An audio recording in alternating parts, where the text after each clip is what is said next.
Marketing విషయానికి వచ్చేసరికి మేము చాలా ప్రయత్నాలు చేసాము. మొట్టమొదట రైతులు నేరుగా వినియోగదారులకు అమ్ముకునే వ్యవస్థ కల్పిద్దామని చెప్పేసి హైదరాబాద్లో ప్రారంభించాము మేము.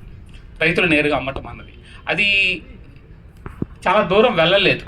అంటే మేము ప్రారంభించిన సమయం కూడా అలాంటిది 2008లో ప్రారంభించాము. నేరుగా అమ్మాలి అనుకుంటేనేమో అందరూ వచ్చి అమ్మటం ఇవన్నీ జరిగే పని కాదు అన్నది. దాంతో మేము కోఆపరేటివ్ ప్రారంభించి కోఆపరేటివ్ ద్వారా అమ్మటానికి ప్రయత్నం ప్రారంభించాము. మేము ప్రారంభించిన తర్వాత అర్థమైంది ఏంటంటే స్టోరేజ్, ప్రాసెసింగ్ ఇవన్నీ కూడా డిఫరెంట్ యాక్టివిటీస్, వీటన్నిటిలో కూడా ఖర్చు ఉంది.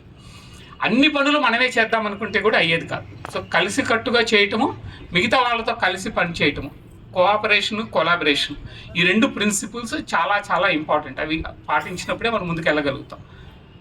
అన్ఫార్చునేట్గా ఏమవుతుందంటే we got in to competition mode. అందరము చేద్దాము, మిగతా వాళ్ళకంటే మనం బాగా చేయగలుగుతాం, వాళ్ళు చేయలేకపోతున్నారు, మనమైతే బాగా చేస్తాము అన్నది.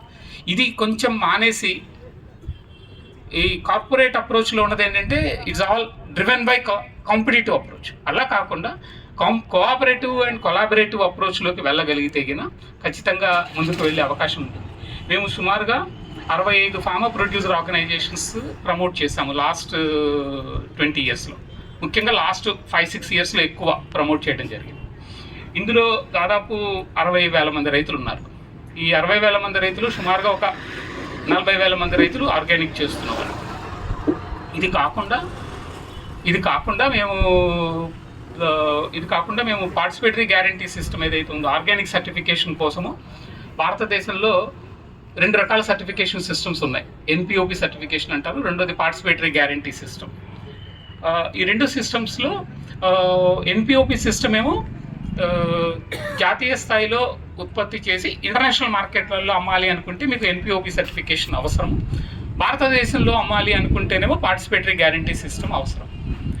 2020లో ప్రభుత్వం ఒక చట్టం చేసింది ఏంటంటే ఆర్గానిక్ అని కానీ న్యాచురల్ అని కానీ అమ్మాలి అనుకుంటే మార్కెట్లో రైతులు నేరుగా అమ్ముకుంటే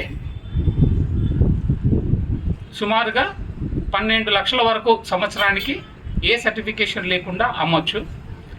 అంతకు మించి అమ్మాలి అనుకుంటే ఖచ్చితంగా సర్టిఫికేషన్ ఉండాలి. అంటే రైతు నేరుగా వినియోగదారులకి అమ్ముకున్నప్పుడు 12 లక్షల రూపాయల వరకు సంవత్సరానికి రైతులు ఎగ్జంప్టెడ్. సో వాళ్ళు దాని మీద ఆర్గానిక్ అని రాయొచ్చు కానీ లేబుల్స్ వేయకూడదు, అమ్ముకోవచ్చు సొంతంగా.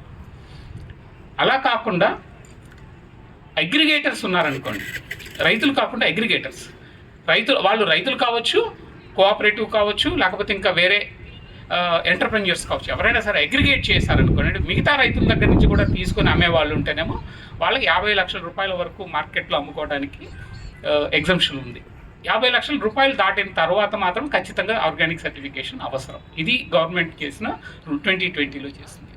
అదే సమయంలో ఇంకొక మార్పు కూడా వచ్చింది ఏంటంటే అంతర్జాతీయంగా 2013లో భారతదేశము మిగతా అన్ని దేశాలతో కూడా WTO ఒప్పందం తర్వాత ప్రపంచ వాణిజ్య సంస్థ ఒప్పందంలో భాగంగా, ప్రపంచ వాణిజ్య సంస్థ ఒప్పందంలో చాలా ప్రమాదాలు ఏవైతే ఉన్నాయో కొన్ని మంచి కూడా జరిగాయి. వాటిలో ఏంటంటే ఒక ఒప్పందం ఏ దేశ చట్టాలైనా ఇంకో దేశంలో అదే చట్టాలు అమలవుతాయి అన్నది. అంటే ఉదాహరణకి నేను అమెరికాలో అమ్మాలి అనుకుంటే మన సర్టిఫికేషను అమెరికన్ సర్టిఫికేషను ఈక్వలెన్స్ ఉంటుంది. అలాగే మనం యూరోప్లో అమ్మాలనుకున్న ఈక్వలెన్స్ ఉంటుంది. ఈక్వలెన్స్ తీసుకొచ్చారు అప్పుడు 2013లో. అది